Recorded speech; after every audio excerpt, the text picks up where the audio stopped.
Hello, everyone, and thank you so much for tuning into the always informative, always entertaining, The Boxing Authorities. Joining me at the desk, as always, Mr. Luther Dupree Jr. My name is Claudio Relsano, and we're still missing our right arm, Smoking Jim Frazier. He will be back on our next show for sure. Jim's doing much better, and like I said, we miss you, Jim, and can't wait to have you back. Today we have two very special guests from Team CES and a friend of the show, love him, Mr. Jimmy Birchfield's CES, and that is Jamie the Hurricane Clampett, the 23-6 and 2-7 knockouts. She is fighting again on March 25th on a great card, and her trainer, Steve Mays. Jamie and Steve, thank you so much for being on the show. Thank you for having us. All right. Thank you for having us. Now, Jamie, I told you off camera, I met this young lady, and I believe it was 2001 at a Vinny Paz fight. Wow. And she looks younger now than she did then. So whatever she's doing, give some to us. But let's start off first, Jamie. How did you get started in boxing?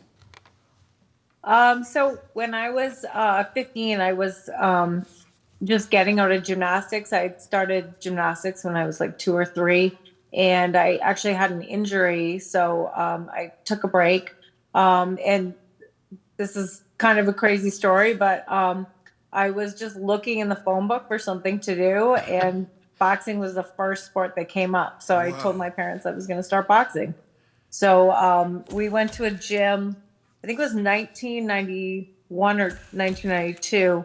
And at that time, the Canadian Boxing Association had just been taken to court by another female that wanted to box. So I was actually the second female registered in Canada to be an amateur boxer. Okay. And so you got it from how about if it was said hockey or badminton? I know, it could have been bowling, it could have been, but boxing came up. I didn't know a lot about the sport. But, I think it was just meant to be. And I still remember my first day in the gym, and I just, I fell in love right away. And you had no idea if you had any skills in boxing, right? No, not at all. I mean, I had, I'd been an athletic kid. I was figure skating and gymnastics and dance, but, that's very different from boxing, obviously. Sure. But like I said, the first day I was hooked. So I was just meant to be there. For sure. So when you first started, how was it trying to get sparring? Because I guess back in the day they didn't have as many female boxers back then. How hard was it to get sparring partners? So in the beginning, I was the only female in the gym for many years. So I would spar against the guys. My first amateur boxing match, I actually sparred with a guy at the gym who never hit me because they didn't really know what to do with me because they had never trained women, and women actually had never been in their gym. Wow. So it was just, it was a new experience for everybody. So they weren't really sure. And I was young. I was 15 years old. So going into my first fight was kind of shocking because I'd never really been hit before. Okay. Yeah. So it was interesting. And then, a couple of years later, more and more girls were coming to the gym, and I started getting a lot more amateur bouts and started getting better sparring. Okay, and we're going to jump around here. So, Steve, let me ask you, when did you, now you're a baseball guy, we talked about that off camera as well. When did you get involved in boxing, and why? So it was probably 1992-ish, 1990, 1992. My cousin was a professional boxer, and he was kind of like the guy that everybody idolized in the family and stuff like that. We were pretty close in age. He was only about 5 years older than me. So when he was a professional boxer, I would go and, I wanted to be around him. Everything he did, I wanted to do, and I wanted to be around him. So he went to the gym, and I tagged along and went to the gym with him. And, from there, it kind of came, a thing. And then he, suddenly passed away, unfortunately. And sorry to hear that. It was kind of like, I'm not, in the same year, 92, 93. And I was like, man, I'm not leaving this gym. I came here for a reason. I was supposed to be here. So I'm going to stay here. And I kind of fell in love with it. I fell in love with the combat sport, with the idea of boxing and the sweet science of it, and started watching some fights with my dad and my uncle, and it just kind of became an obsession. I was in high school and still getting to the gym every day. I was playing sports in high school and made sure that I found time to get to the gym every single day. It helped that the gym was in walking distance, but from my house. But yeah, I made sure I was there every day. Now, Jamie, Steve just said that he had a relative that inspired him to do what he did. Were there any boxers that you looked up to, female or male, that inspired you? When I started, I didn't have anybody because I didn't really know much about the sport. But a few years later, I was on the Saskatchewan provincial team, and they took us to a tournament in Manitoba, and we were able to watch a Mike Tyson fight, and Christy Martin was actually on the card. Yeah. And that was the first time, I think I was 18. It was the first time that I saw female professional boxing. And I just remember thinking, like, that's what I want to do. That's what I really want to focus on and what I want to do with my life. And, from then on, Christy just kind of put female boxing on the map for us. Right. Now, we had her on the show. We interviewed right. her. We had her on the show, Great interview. She's done some great things, and I'm glad she's promoting. But you also had a fight with Mia St. John. Nice unanimous decision. Just talk about fighting Mia St. John, because at the time she was huge, did some things with a Playboy sports model, boxing. How was that feeling going in and actually getting that decision? That was an amazing fight for me because years before that, I had maybe 2 or 3 pro fights, and we had been trying to make that fight, years before I actually did fight her. So again, that was always somebody that I kind of looked up to, and, she was making her mark in female boxing. And, in the beginning with her, a lot of people didn't respect her, but she fought everybody. She fought a lot of great people, wins and losses, and she was always in there. So just being, in the ring with her and then beating her was such a huge, a huge boost for me, and it was a huge boost for my career at that time. And we just showed some highlights. And man, you really did You were hitting push with some you- shots. Yeah, you hit some great shots. You look great for sure. Yeah, it was a great fight, and it was great because she was so well known, and Jimmy Birchfield brought that fight to Rhode Island, so I think that made it even more special. Yeah. And real quick before we get to Steve, how did you end up in Rhode Island and with Jimmy Birchfield? So Jimmy brought me in, I think in 2000, to box a girl that he had been promoting named Liz Mueller, who I'd actually met. We were both in the amateurs, and we went to the World Championships in Finland about 2 years before that. And I kind of always had my eye on her because, we were in different weight classes at the time. But I always knew she was turning pro and I was turning pro. So when I was in Canada, I got offered that fight. We have a friend. Oh my God, just came to say He hello. wants to be part of the interview. My daughter will love seeing that. So, when I got the opportunity to take the fight with her, I took it, and they brought me down, and, I lost the fight, but everyone thought I won the fight. Even Teddy Atlas on ESPN was like, oh, we think this Canadian girl got robbed. So after, going back and forth with Jimmy, I ended up just deciding to move to Rhode Island to boost my boxing career, because I felt like I had been held back a little bit where I was living in Canada. Jamie, that was the fight I met you because that's when Vinny fought Aaron Davis. Yes. And I don't want to talk. I don't want to talk about that fight, but that's when I met you. You're right. At the weigh-in at Foxwoods. Yeah, that's when it was, because I know, because again off camera I said we met. I wasn't sure which fight, but that was the one because it was ESPN, and you did win that fight. And my wife. Yeah, that was a great fight. And Liz, like I said, I met Liz in Finland. I watched her fight, and I had this feeling. You sometimes as an athlete, you kind of know certain things and you feel certain things. And I just had this feeling that her and I were going to meet up at some point because Yep. we never ended up boxing each other in the amateurs. So, you know, we had a great fight, and it was great because at that time they weren't really putting a lot of fights on TV, a lot of female fights. So That's right. for us to be on ESPN was huge. And the fans were into that fight. I remember it again like it was yesterday. That was Luther, you should have seen the fans. It was at the Foxwoods Theater, if I'm not Yeah. mistaken. Yep. Luther. Yep. Okay. Another name I was just going through your resume. Holly Holm is another name on your resume. She's done great in boxing and also MMA. Just talk about Holly Holm. What makes her such a great fighter? She's done it in both boxing and MMA.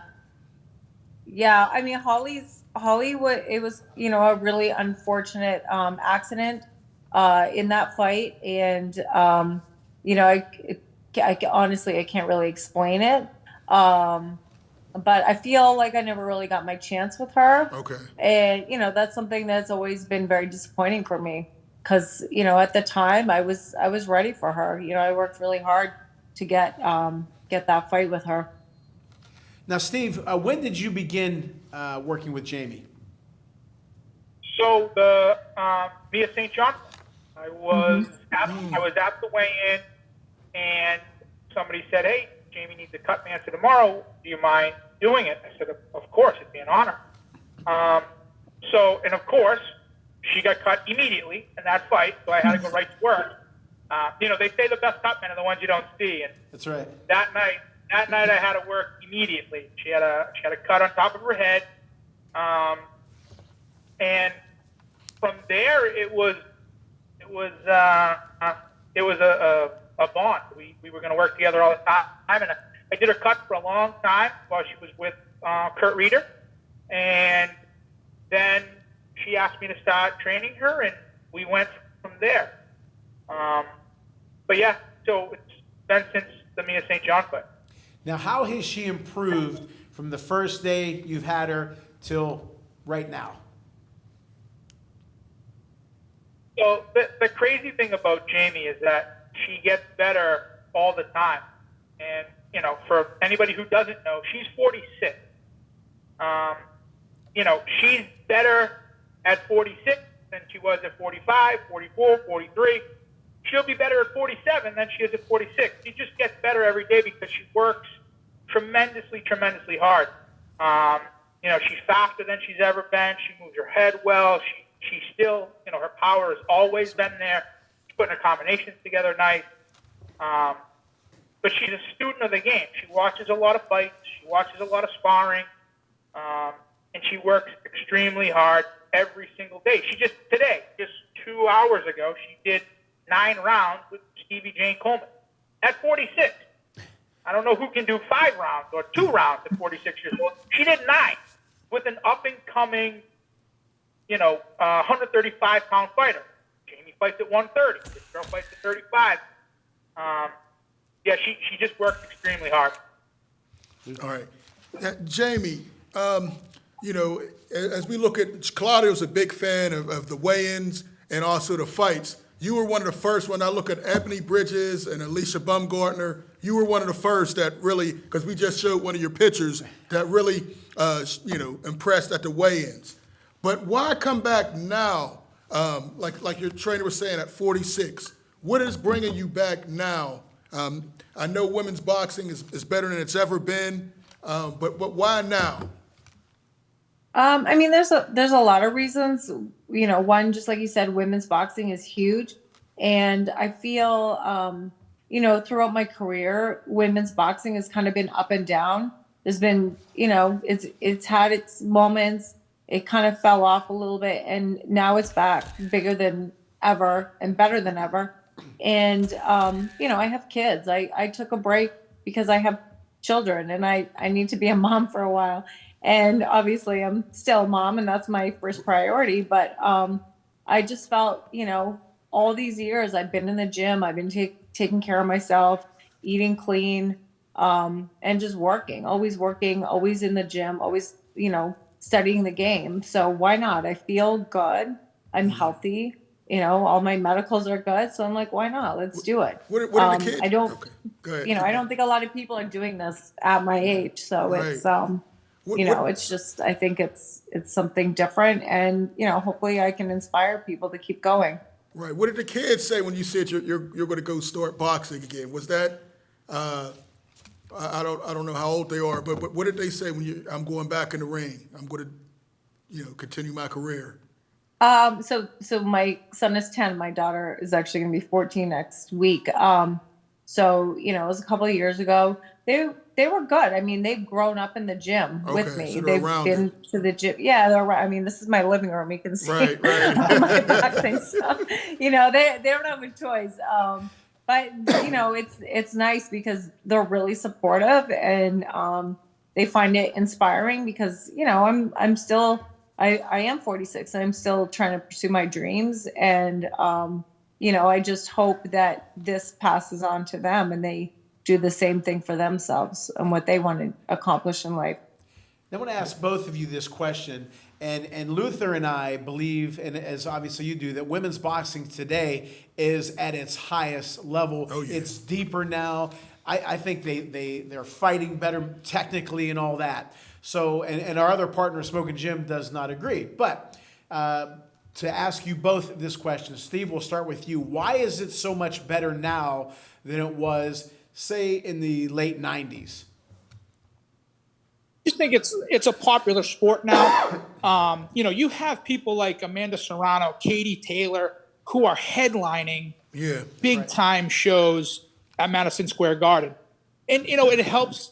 MMA helps a girl like Ronda Rousey, who has done so much for combat sports. But it's popular, Amateur boxing for women is in a much better place now than it was then. Okay, And, good point. They can do it. They can definitely do it. And Jamie, why is it so much better today than it was maybe when you started? I mean, first of all, I think the level of competition, there's more female boxers now. At the time when I started, or when Christy really kind of brought the sport, to TV and people were really seeing her, it was a different level. There, Christy Martin was so great, but some of her opponents were not. So there Right. weren't a lot of she people really in beat the up middle. a couple of them. Yeah. Right. You know what I mean? So there were some really great people, and then there were some girls that just kind of got thrown in there. So I think there's just, there's a bigger pool. Like Steve said, the amateur game is huge. The Olympics, when I was an amateur, we didn't get to go to the Olympics. And that's really brought, a new level to the sport. And every single time I go to a fight and there's a female card, people go nuts. It's Yes. really exciting. They're 2-minute rounds. It's a, and now you have, two female boxers that can really fight. I think it's just really exciting, and it brings another element to the sport of boxing. Yeah, you mentioned 2 minutes. There's been a lot of talk about 2 minutes as opposed to 3 minutes. Jamie and Steve, what is your opinion? Do you think it should stay at 2, or do you think it should go to, the 3 minute? Jamie, I'll start with you first. Okay. I don't know. I go back and forth on this one. I don't know if Steve remembers this, because I think this is the fight I actually met you at, Steve. But I fought Connie Betchel in Boston, and I want to say Dana Rosenblatt was the main event. Yes, he was. Yep. So we fought 3-minute rounds. I don't know if you know Whoa. that. The timekeeper made a mistake. And what was her trainer's name? Kaufman? Yep. He was Kermit Cintron's trainer. So Yep. afterwards, he was like, "Oh my God, you girls know you were fighting 3-minute rounds." I was like, her and I were in the fight, and at one point kind of looked at each other like, something seems off here. But that was a long time ago. I think the 2-minute rounds, I think they're really exciting. I think that's one. I think women can do 3-minute rounds. Absolutely. There's so many women that would love to, but I don't know. For me personally, I love the 2-minute rounds because of the excitement. I like to push. I like to go hard. I like to go fast. And, I think it just brings something different to the sport, but, we can definitely do the threes if we had to. No doubt. So no I, doubt. I, I totally agree with Jamie as far as the excitement goes with a 2-minute round. I think one of the bad things about boxing is they get a bad rap that fights are boring, right? And if you have to watch that for 3 minutes times 12 rounds, what if it was 2 minutes? What if these guys only had 2 minutes to work? Yeah. Women's boxing is a lot more fast-paced True. and a lot more exciting because they have 60 seconds less per round. And it's over 30, when you break it down, it's over 30 less minutes of fight time in a 12-round fight. True. But yeah, it's action-packed. You got to go. It's a much faster pace. When you said that, you probably would have more Hagler-Hearns type fights. Without a doubt. Yeah. Without a doubt.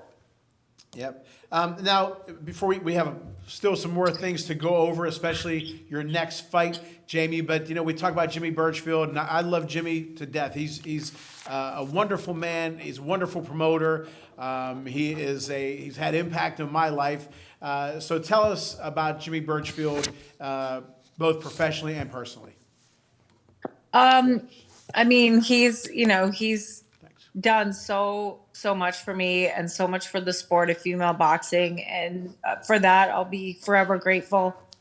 He took a chance on me, when people really weren't putting female boxers on cards, let alone promoting them and signing them. So, I was really blessed when he signed me because it was really, really hard to get fights in the beginning. And with him, he got me the right fights and, he really helped me with my career. He worked so hard. I don't think people understand how hard this man works. And, one thing with Jimmy is he's always kept his word. For me, if I want to fight, he gets me that fight. If I want to be the main event, he puts me on as the main event, and he's always kind of stood by me and believed in me. And like I said, I'll be forever grateful. And I think I'm his longest boxer that he's promoted to.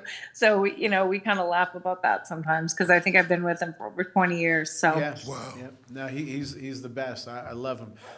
Excuse me. We're going to take a quick break. When we come back, we're going to have more great conversation and questions and answers with Jamie the Hurricane Clampett and Steve Mays. So come on back to the Boxing Authorities. Okay, out. Okay, ready when you are. Okay. Back to you at camera 3, then at 5, 4, 3. Welcome back to the Boxing Authorities with our very special guest, Jamie the Hurricane Clampett and Steve Mays, her great trainer. Okay, Steve, before we ask Jamie this, she has a big fight coming up, March 25th.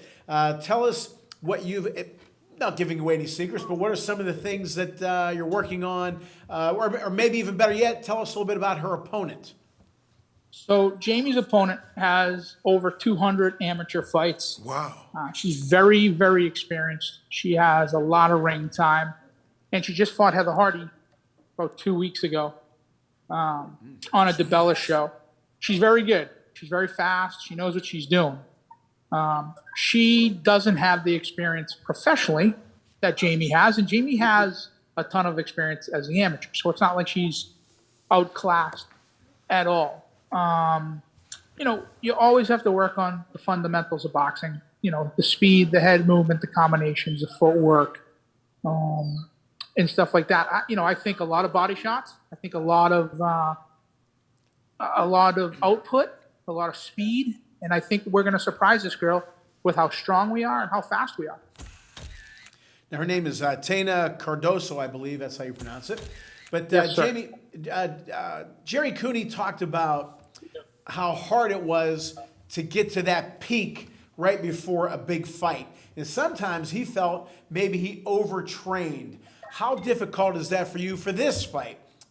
Is it the same? Is it harder now? You're 46, or can you do it even better now because you know your body, you're more experienced?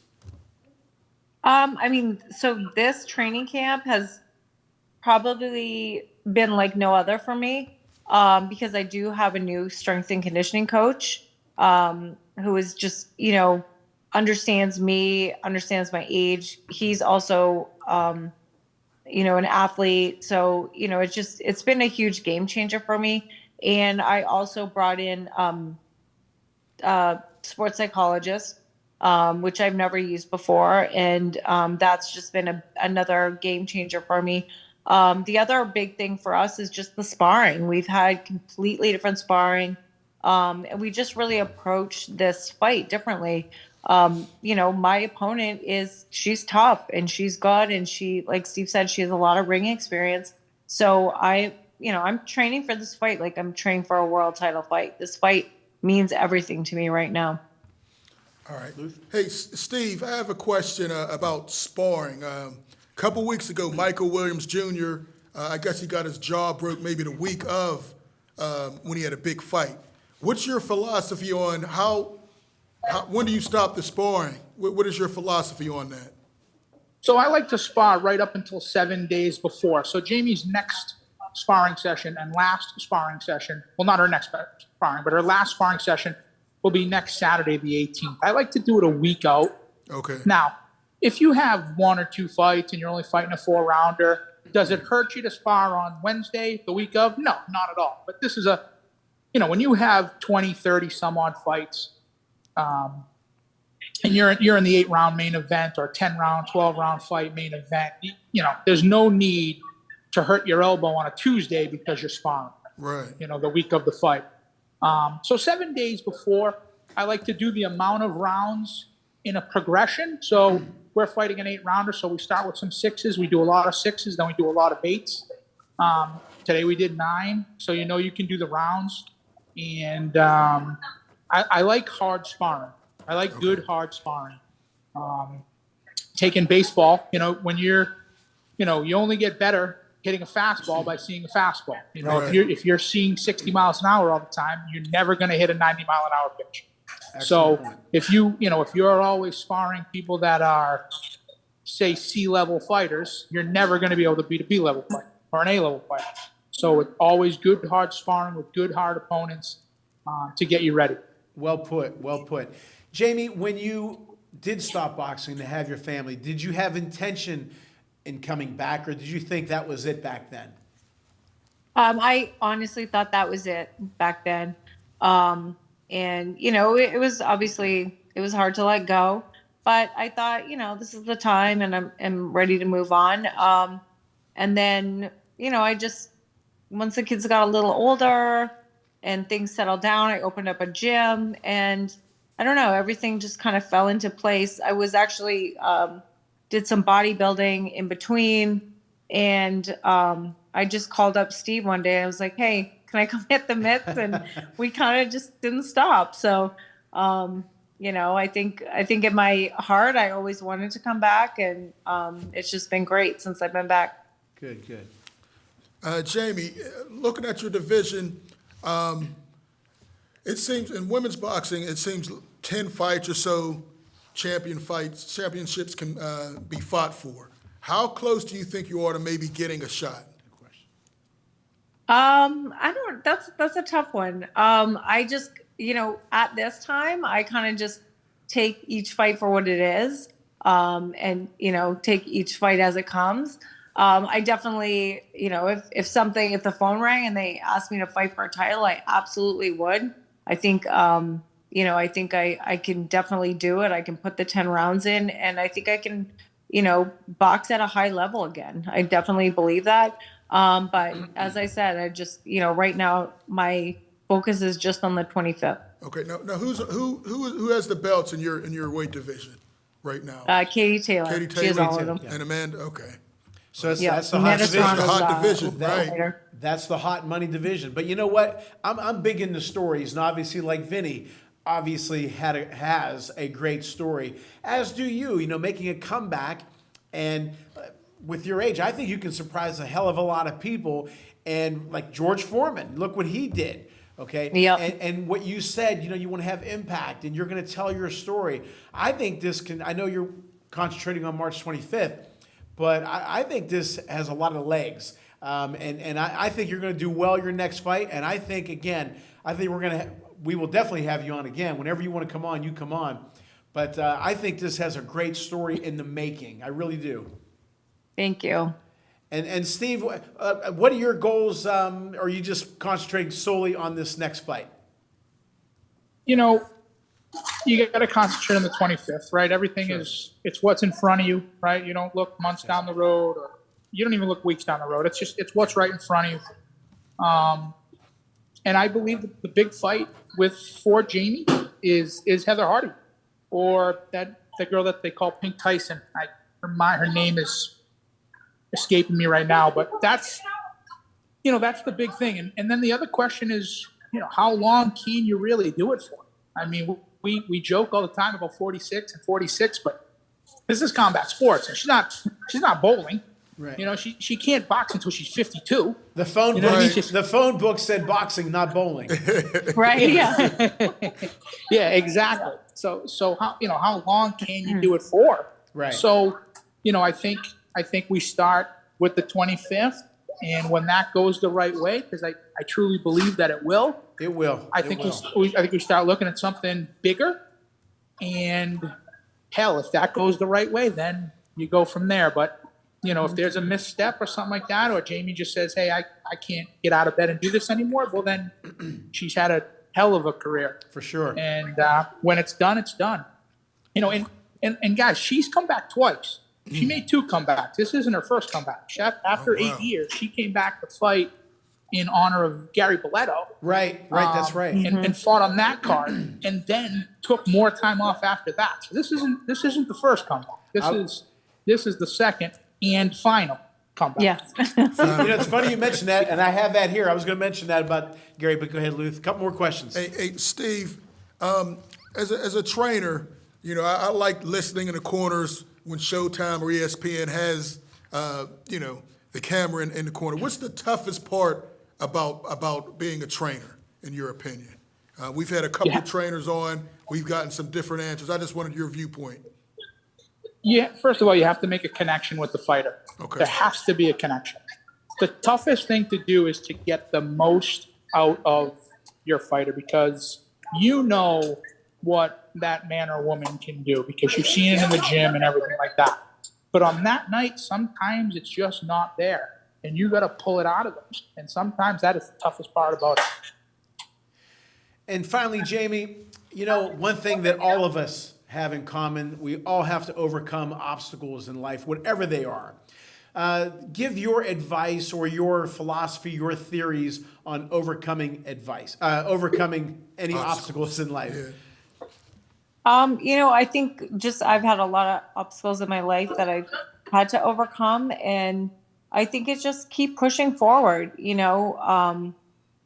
can't let things knock you down. There's a lot of people go through a lot of things, and they unfortunately let them define them. And I think, you have to learn from these situations and just keep on going forward. And that's kind of something that, I've done in my own life. And I just, I don't want to look back with regrets. I just want to keep pushing. Well, Jamie, we know that you're going to keep pushing. We also know you're going to come out victorious on the 25th. And, every time I've seen you, you've been great, wonderful with everyone, and everybody pulls for you. And Steve, I call you a new friend. We've been talking a lot lately, and I appreciate you guys and really wish you nothing but the very best. And we'll definitely have you back on the show. We're definitely going to promote this card as much as possible. And again, wish you nothing but success in the ring and out, and appreciate your time today for sure. Thank you so much. Okay, we're going to take one more quick break. When we come back, our popular segment, Boxing Mailbags. Come on back to the Boxing Authorities. Welcome back to the Boxing Authorities. We certainly hope you enjoyed that great interview with Steve Mays and Jamie the Hurricane Clampett. Again, 2 wonderful people inside the ring and out. Some great answers from them. Man, she's coming back 46. I know.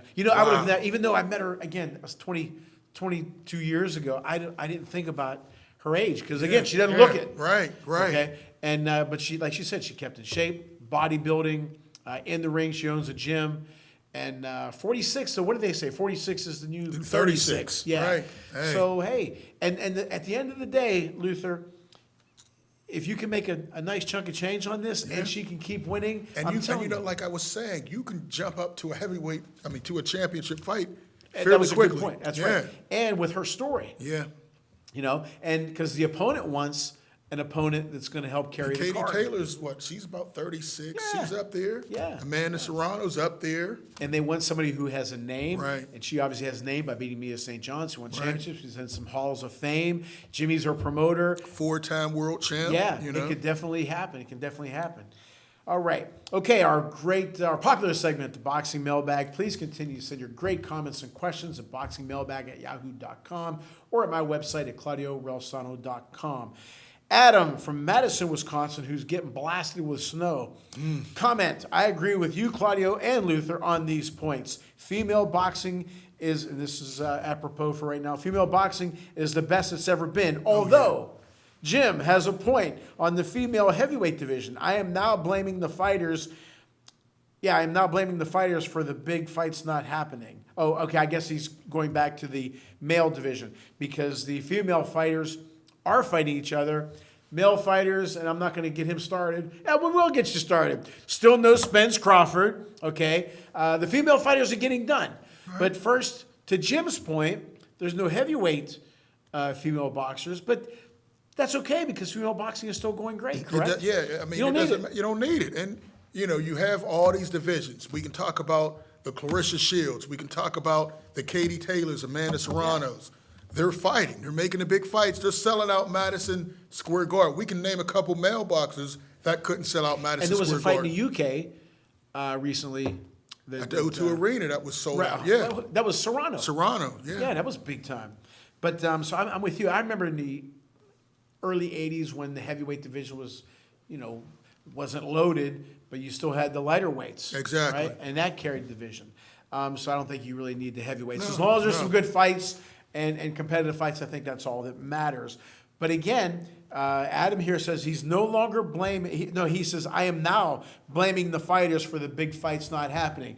And Luther and I admitted after when Crawford left, he fought. Who did he fight? He was fighting David Avanesian instead of fighting Errol Spence. Right, and then him and Bob Arum were together.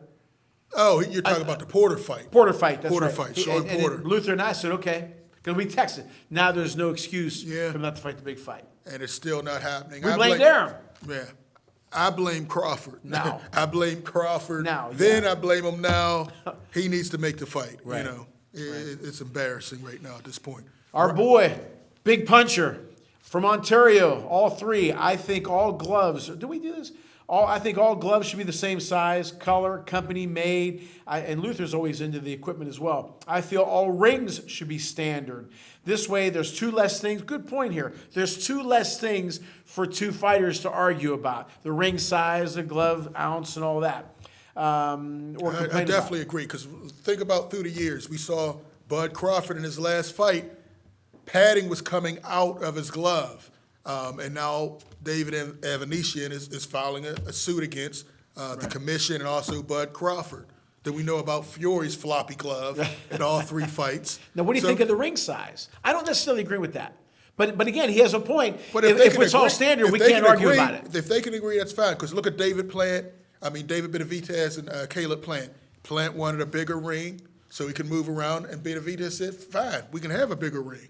To It his doesn't matter. credit, but he's a slugger. Now, if the guy with the bigger name or the more power, let's say not only in the ring but out, but let's say he is a slugger, he's ASAP. going to want a phone booth, Yeah, yeah. right? So, but if you're confident, I mean, you guys can come Like to agree. Benavidez. Right, if you're You see, he didn't confident, it care. doesn't matter, right? Yeah. Now, also, Big Puncher said, I also feel that the governing body should step in and demand some of these big-time fights happen, which you asked our guest, We asked Mauricio Suleiman. about that. And then he mentioned Spence and Bud. And Big Puncher also wants Canelo to fight the winner of Plant Benavidez. And that's not going to happen. It should happen. You know, whoever is supposed to be the mandatory, I don't think Canelo fights him. I think he fights John Ryder, which I called a whole year ago, and then I think he finds a way to fight Berlanga, who just signed with Eddie Hearn as well. So, and Luther's right. I'm not going to say he's wrong. Do you think you think Ryder or Canelo will be worthy of a 2? No. Blowout? No, it's going to be a blowout. John Ryder, I'm trying to he be had, nice here, he had a Luke. couple nice victories, but again, he's C-level. He has 5 losses. Come May, he'll have 6 losses, probably get knocked out. All right. Donna from Pittsburgh. Claudio, Donna. I heard you say that you think baseball players are more skilled in the 70s through the 90s than they are now. So why are female boxers more skilled now than in the 80s and 90s, which we just kind of talked about? I think the training is better. They're doing more training, which obviously helps. But I do think you have to be born. Joe Namath, my favorite quarterback of all time, said, great quarterbacks are made, not born. I don't necessarily agree with that. I think you have to be born with X amount of ability. Like Jamie Clampett said, she was leaving through the phone book. She saw boxing. Now, she could have saw whatever, but she did have talent in Right. it. Remember, she said she was a gymnast. She was already an athlete. She Right. was already, But, preparing her body. But besides Michael Jordan, I've seen, and people can rip on him all they want, if he'd have kept at it, I think he'd have been a good it baseball wasn't. player. No, he wouldn't. No. He had Did the you physical see his skill. swing? He had a great swing. He had a beautiful swing. Come on. And I know he swings. didn't even look right holding that bat. He did. No, He had a nice Claudio, follow come through. He on. stayed close. If he'd have kept at it, he wouldn't have been as good as Bo or If Dion. he would have kept at it, he would have batted under 200. I There was don't a believe whole so. thing. Was he going to get under I don't 200? believe so. He finally got mad. I just think I'm not saying an all-star. I think he could have been better. Come But on. anyway, but do you agree that you have to be born with X amount of ability? I Kevin think so. Durant's a great basketball player, but I don't think he would have been good enough for baseball. Right. I mean, I think you have to find your niche, but Yeah. you still have to have a little bit of something there. Danny to get Ainge to that. did both. Yeah. He was with Toronto Blue Jays. He didn't get enough credit. And Deion Sanders, Deion- another one. All these Deion guys. Bo Sanders, Bo Jackson. Bo could have been a Hall of Famer in both, including baseball. He had a cannon, could fly, power, and And could snap bat on his oh knee. yeah, Just, and could have and it could have hit for a higher average the longer he kept going. And in football, he was unbelievable. Can you imagine that? What a loss for us as fans. and it looked like just a hip injury. Just I know that was a wow. strain. I never seen a hip injury prior to that or after like that, right. Yeah, unbelievable. But I beg to differ with you, Luther. I think Michael Jordan. I'm No. not saying he chose the right sport. Oh no I doubt. mean, I'm not saying he would have been an all-star, but he'd have been better. I loved his swing, and he had a great hitting coach, Walt Horiniak, who was a disciple of Charlie Lau, and those are the guys He that I had the think. best trainers that money. He hadn't played Yeah. in 20 years, Right, you gotta and give it him looked credit. like it. Oh yeah, but he Tim, did Tim better. Tebow looked better in baseball than him. Oh, I don't believe so. I don't believe so. Now we're really sure. Jamie Akron. Oh, this is for Jim. I didn't look at that. We'll wait for Jim. Okay, Tommy from Whittier, California, for Luther and I. If Plant beats David Benavidez, he already answered this. Will Canelo fight him? If so, who wins? Tommy has Plant winning this fight. Wow, against Benavidez. No, he's going to take an L. There's no way he beats the Mexican monster. David Benavidez is going to stop Plant late. And you all know how I love Caleb Plant, his story, his style, how he carries himself, how he talks. But the Mexican monster is another level right now. He's younger, stronger, and faster. Let's say Canelo does fight Benavidez. Who do you like? Benavidez stops him. Easy? Benavidez stops him. Easy. Yes. I mean, it's not going to be easy, but I see Canelo is going down. Every fight you see him, he shows a little more and more wear and tear. Let me ask you Benavidez this, is- and if it happens, we'll really break it down. And I don't want to say, Luther, that it would be an early fight within 7, but because Canelo gets off to a slow start, Benavidez catches him. He can't afford to get off to a slow start. Benavidez catches him, and he's going to really chase him and attack him. It'd be a great fight. It would be a great fight. Hagler Hearns-ish. I think so. While it lasts, but I don't think. So you think Canelo won't get off to a slow start? he's going to? When you're getting hit like that, you're going to have to do something. You're going to get wiped out. So I think he's going to be forced into starting a little faster when you're getting hit. Benavidez likes to jump on you Would quick. that be the biggest money fight all-time pay-per-view? Ooh, Benavidez? No. No. It would be big, but not the biggest. I mean, Floyd Pacquiao is at a whole nother level. What would you, real quick before we wrap up, what would you have rather seen Floyd Pacquiao when we saw it, not prior, or Benavidez Canelo now? Oh, Benavidez Canelo That's what I'm now. saying. Yeah. Now- It'd be huge. Yeah. It'd be huge, but come on, that was a whole different level. Nobody will ever touch that. Right, all right. Okay. Not even, what was your boy's name? The Dillian White. Dillian White, oh gosh, AJ. AJ. As always, we hope you enjoy our show as much as we enjoy bringing it to you. Can't wait to have Jim back. At least I can't wait. We got to have Jim, but you got to have somebody to be mad at. All right. Well, Get better, Jim. thanks for tuning in to the Boxing Authorities.